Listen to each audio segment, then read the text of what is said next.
Ancient forests always hold many secrets, and this story is one of them. After the tragic death of his brother, Clive decides to fulfill their long-held dream. To go on a hike in the forest they had always planned to visit, but never had the chance.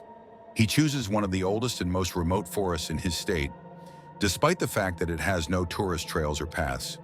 He reaches the forest by following the only road, which ends at a small shop. In this shop, Clive plans to buy everything he needs for the hike. The shopkeeper is an old man named Bob, who greets Clive with surprise, as few people come this way at this time of year. "Are you going to the lake?" the old man asked. Usually tourists came here to visit the lake, which was located near the shop. "No, I'm planning to climb the Three Oaks Hill," Clive replied. "Oh, at this time of year?" The old man was surprised. "It's a 2-day hike, and they're predicting rain and thunderstorms. Maybe you shouldn't go right now." "Don't worry, I'll be fine," Clive reassured the old man. "I need these." He handed Bob a list of the things he needed. "Here's everything you need," the old man said, handing over a bag. But his face grew serious. "And one more thing, don't go near the caves at the foot of the hill. It's a bad place." Clive merely smiled, dismissing the old man's warning as an old superstition, and thanked him.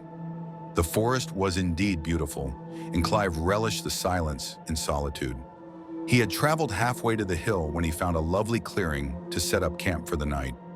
The night passed peacefully, but the morning was cloudy and the air was filled with the scent of rain. Clive needed to hurry to reach the foot of the hill before the heavy rain began. The rain started by midday and the wind grew stronger. By evening, the rain intensified and walking became more difficult. His boots were sinking into the wet ground, but finally Clive reached the foot of the hill. The rain was unbearable and water stung his eyes. He realized he had to find shelter quickly, but there were no suitable places. Fallen trees, rocks, and slopes with water flowing down them. There was no place to set up the tent. At that moment, Clive remembered the old man Bob's words about the caves. He decided to try to find them. After wandering for about an hour, Clive saw a light in the distance. A fire? People? In this weather, they must have taken shelter in the caves, he thought, and made his way toward the light. As Clive got closer, he saw the entrance to a cave. Near it, a fire was burning, and there was a small tent standing nearby. "Is anyone here?" Clive shouted through the rain and wind. A girl came out of the tent. "Yes," she replied with a smile. "Come in. It's shelter from this nightmare." Clive eagerly accepted her invitation and stepped into the cave. "I'm Clive." He introduced himself as he approached the fire and extended his hand. "Claire," she answered, shaking his hand. "You're probably lost?" "No, just didn't make it to my planned spot in time." "I'm heading up the hill," Clive replied. "I just came from there," she said with a smile. Clive was surprised. The old man in the shop hadn't mentioned that anyone else had gone up the hill. "Old man Bob didn't mention I wasn't the only one," he said. "Bob?" Claire was surprised. "I've been up on the hill for almost a week, painting a picture. He probably completely forgot about me." "Probably," Clive nodded. They sat by the fire, drank tea, and talked. Time passed unnoticed, and Clive decided to set up camp for the night. But the cave was too small for 2 tents. There was no choice.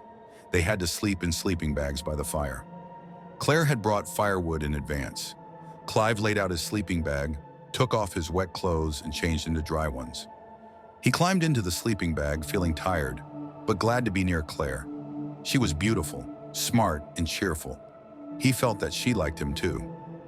"Good night," Claire said, getting up and smiling as she went to her tent. "Good night," Clive replied, trying to get more comfortable. But suddenly, unable to resist, he glanced at her tent. The entrance was slightly open, and Clive saw her take off her outer clothes. He sighed, closed his eyes, and tried to sleep. However, in the middle of the night, Clive woke up from the cold. The fire had gone out, and it was dark in the cave. He got up to light the fire, but at that moment he heard Claire's voice. "Is everything all right?" she asked. "Sorry, the fire went out," Clive replied. "Are you going to take long to relight it?" "It's damp," Claire said thoughtfully. "You know, Maybe come into my tent. It's warmer, and we'll be more comfortable together. Without thinking, Clive crawled into her tent, and they lay down next to each other. Clive felt her warmth, but something about it unsettled him. The atmosphere became tense when Claire began kissing him tenderly. Her lips were cold, and it was strange, but Clive didn't pay attention to it, feeling the situation becoming more intimate.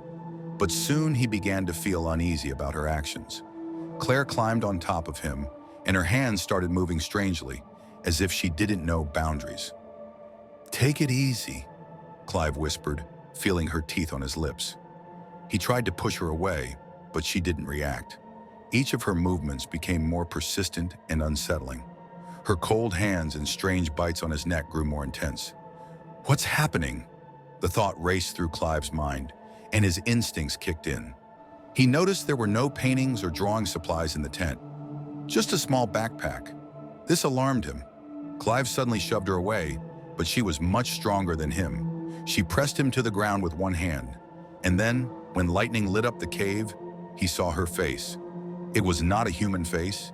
Instead, it was a grotesque expression with a mouthful of small, sharp teeth, a sunken nose, and small black eyes that stared at him with hatred.